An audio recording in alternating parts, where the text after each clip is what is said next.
Hermit crabs form conga lines to swap shells, and scientists use the exact same system to study apartment shortages in big cities. When a vacant shell washes up on the shore, hermit crabs line up by size from the largest to the smallest and wait. Once the biggest crab moves into the new shell, the rest shoot through the line in just seconds, each one claiming the shell from the crab in front of them. It's called a vacancy chain, and economists have started using it to understand how housing gets snapped up so quickly in places like Manhattan. Hermit crabs are not actually crabs. True crabs have 5 pairs of legs and walk sideways, but hermit crabs only have 3 pairs of legs and walk forward and backward. Scientists think king crabs are descended from hermit crabs, which is pretty wild when you think about it. These things gave up their shells about 200 million years ago in the Jurassic era and started using ammonite shells, which were like squid living in spiral shells. By 150 million years ago, they'd switched to snail shells, and that pivot was huge because the gastropods survived and are still around today.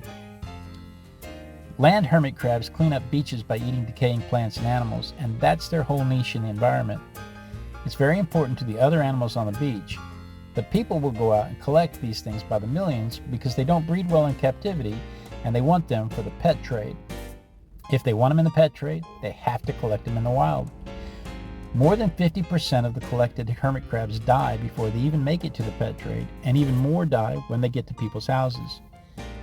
In the wild, they'll live between 30 and 40 years, but in captivity, even in the best conditions, they only live 3 to 4 years.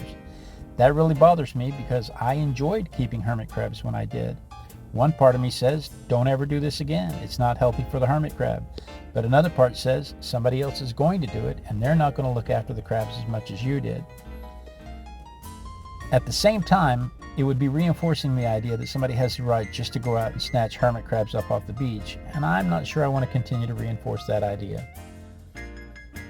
One of the saddest things is what happens with plastic bottles on the beach. When hermit crabs die, they emit a scent that tells other hermit crabs that a shell is available.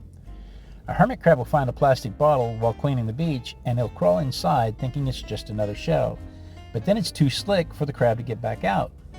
When they die inside there, they emit that scent, and all the other hermit crabs start lining up and getting into that plastic bottle. Thousands upon thousands of them will die this way. So clean your trash, people. Take your trash home with you.